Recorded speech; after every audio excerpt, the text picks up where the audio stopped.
Hello, everyone. Good morning, good afternoon, good evening. Wherever you are joining us worldwide, welcome.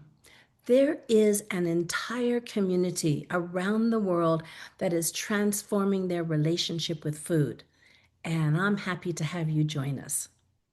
I'm Dr. Anita Johnston, author of Eating in the Light of the Moon. I'm a psychologist and creator of the online program Light of the Moon Café, where food for the soul is served. Thank you for joining us at my Light of the Moon channel. I'd love it if you like, subscribe, and share. All of those things really help the channel. And thank you for submitting your questions. I'm going to answer them as best I can because it's your efforts to break free from struggles with disordered eating and negative body image that make this show. Because of the thoughtfulness and heartfeltness that you put into your questions. I appreciate that so much. So, to begin, a question I often get is, why do you use metaphor when working with disordered eating? We sometimes think that metaphor is just something that poets use, but really? We use it all the time when we're trying to describe one thing that is difficult to understand by something else that we're familiar with. So much of what drives disordered eating behaviors and thoughts are invisible forces, things like our emotions, our instincts, and our intuitions.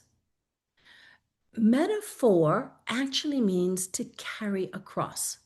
So, metaphor creates a bridge between the disordered eating and those forces so that we can see them with our inner eyes, with our insight. Okay, here's another question. What is recovery and how do I know I'm recovered? I get this question all the time. Recovery is when you live your authentic life and claim the uniqueness of your being. When you stop trying to look like and think like and act like and feel like how you imagine others want you to look and think and act and feel. It means claiming all aspects of who you are and expressing them clearly, honestly, and kindly, instead of acting happy when really you're sad, or acting nonchalant when you're angry, or saying yes when you want to say no, or saying no when you want to say yes. When you do this, you no longer need to stuff or restrict or purge your feelings with food behaviors. Next question. Why do you find stories useful for treating eating disorders? All of us are story creatures. And what I mean by that is that our brain is actually designed to think in story form. We tell ourselves stories about who we are and what has happened to us all the time. And we sometimes adopt stories told by others that don't really belong to us. There are lots and lots of stories tangled up in eating disorders that aren't true. So, storytelling and story listening helps us discover what they are so we can change them. Another question. Why do you use old fairy tales and folk tales to help people recover from disordered eating? There is a reason these ancient stories have lived on for thousands of years. For example, Beauty and the Beast is over 4,000 years old. Because fairy tales are repositories of information that can help us on our journey through life in these modern times, especially when we encounter difficulties.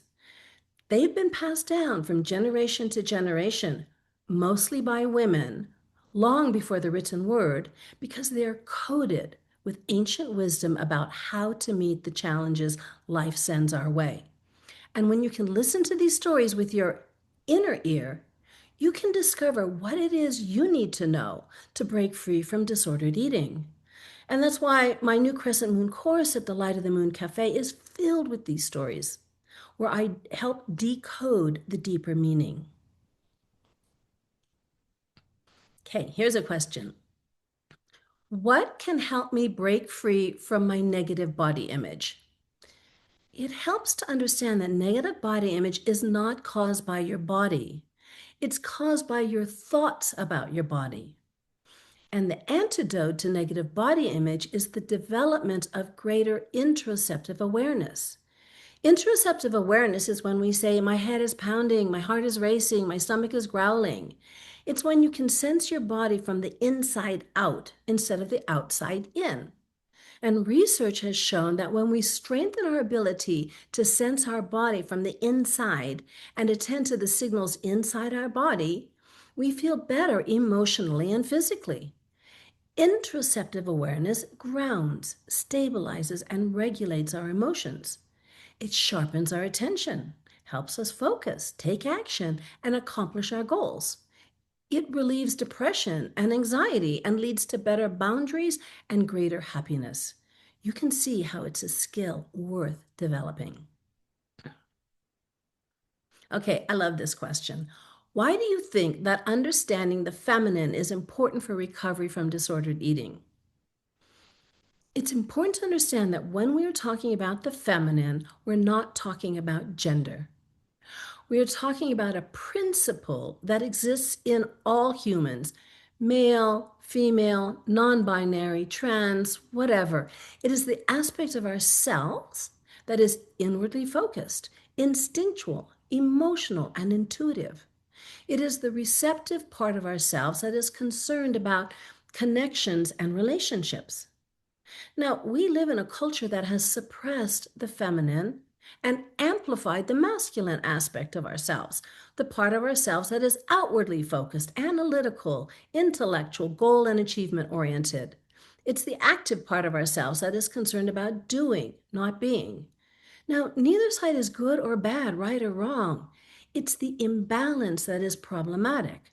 And we have internalized this imbalance, which has a profound ability to affect our instincts, emotions, and intuitions. And so when that happens, they get expressed through disordered eating patterns. Okay, here's another one. Can you explain why you think strengthening one's ability to communicate assertively is an important skill set in the process of not turning to food? Assertive communication is the ability to identify, accept, and express our feelings in the kindest way possible. It allows us to use our voice, speak our truth, while honoring the experience of others, which is what makes it different from being aggressive. So it helps us deal with conflicts in relationships without abandoning ourselves or putting others down or abandoning the relationship. When we are assertive, we don't have to isolate or insulate ourselves by using an eating disorder to protect our feelings. This is the skill that helps us set boundaries, be our authentic self, and be in relationship with others at the same time. I've seen thousands of people completely recover from eating disorders, but never without this skill. I think it's that important. And that's why I created a course called Assertiveness, so people can learn how to do this. So that does it for our questions for today. Please keep them coming. You can send them to me, Anita, at lightofthemooncafe.com. Bye for now.